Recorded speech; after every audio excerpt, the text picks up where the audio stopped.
Time நெருங்கிடுச்சு.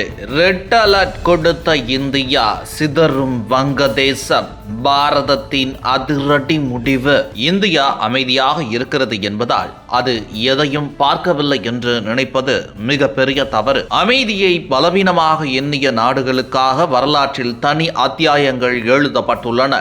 இன்று வங்கதேசத்தில் உருவாகி வரும் அரசியல் காட்சிகள் இந்தியாவுக்கு அந்த வரலாற்றை மீண்டும் நினைவூட்ட வேண்டிய அவசியத்தை உருவாக்கியுள்ளன. டாக்காவின் சில பகுதிகளில் பாலஸ்தீனமும் பாகிஸ்தானும் சேர்ந்த கொடிகள் ஒரே நேரத்தில் அசைக்கப்படுவதும், இந்திய காஷ்மீரை குறிவைத்து முழக்கங்கள் எழுப்பப்படுவதும் இது தற்செயலான போராட்டம் அல்ல, திட்டமிட்ட அரசியல் சவால் என்பதையே வெளிப்படுத்துகிறது. இந்த நிலையில் இந்திய அரசியலில் மோடியின் கடும் விமர்சகராக அறியப்படும் ஒரு தலைவர் தேசிய பாதுகாப்பு என்ற இடத்தில் அரசியல் கோடுகளை கடந்து பேசத் தொடங்கியுள்ளார். கடந்த சில மாதங்களாக வங்கதேசத்தில் செயல்படும் தீவிரவாத அமைப்புகள் இதுவரை இல்லாத தைரியத்துடன் பேசுகின்றன. இந்தியாவின் வடகிழக்கு மாநிலங்களை நேரடியாக குறிவைக்கும் கோஷங்கள் சமூக ஊடகங்களில் மட்டுமல்ல, தெருக்களிலும் ஒலிக்கின்றன. ஆனால் அந்த கணக்கில் ஒரு விஷயம் விடுபட்டுள்ளது.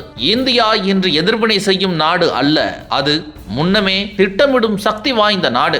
எல்லையில் துப்பாக்கி சத்தம் இல்லாமலேயே அரசியல், தூதரகம், பொருளாதாரம், மென்மையான சக்தி என பல அடுக்குகளில் அழுத்தம் கொடுக்க தெரிந்த நாடு. அந்த பவர் வெளிப்பட்டால் வங்கதேச எல்லைகள் வரைபடத்தில் மட்டுமல்ல, அரசியல் நினைவுகளிலும் மறுபடியும் வரையப்படும்.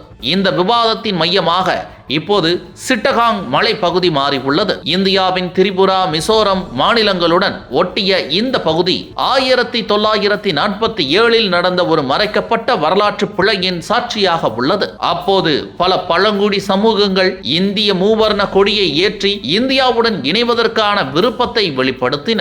ஆனால் அப்போது இருந்த அரசியல்வாதிகள் அவர்களை ஏற்க மறுத்துவிட்டார்கள். இந்த மறைக்கப்பட்ட வரலாறையே இன்று மீண்டும் மேசையில் வைத்துள்ளார் பிரத்யோத் மாணிக்கா தேவ் வர்மா.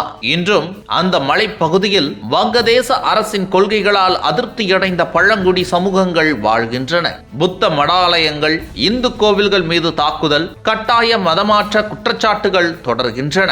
அதனால்தான் சிட்டகாங் இன்னும் இந்தியாவை ஒரு நம்பிக்கையாக பார்க்கிறது என்ற வாதம் டாக்காவை அதிகமாக பதற வைத்துள்ளது. இந்தியா ஒரு சிறிய ஆதரவு அளித்தால் வங்கதேசத்தின் முக்கிய துறைமுக அரசியல் சமநிலை குலையும் என்ற கணிப்புகள் இப்போது திறந்த வெளியில் பேசப்படுகின்றன. மேலும் இந்திய மருத்துவமனைகளில் ஆயிரக்கணக்கான வங்கதேச நோயாளிகளும் சிகிச்சை பெற்று வருகிறார்கள். அரிசிக்காக இந்தியாவிடம் கெஞ்ச ஆரம்பித்துள்ளது. அது மட்டுமல்லாமல் இந்திய பல்கலைக்கழகங்களில் வங்கதேச மாணவர்கள் கல்வி கற்றும் வருகிறார்கள். வங்கதேசத்தின் மின் தேவை அதானியை நம்பி உள்ளது. இவ்வளவு செய்தும் இதற்கு பதிலாக இந்தியாவுக்கு வங்கதேசம் செய்வது என்ன? மதத்தின் அடிப்படையில் தீவிரவாதம் தான்.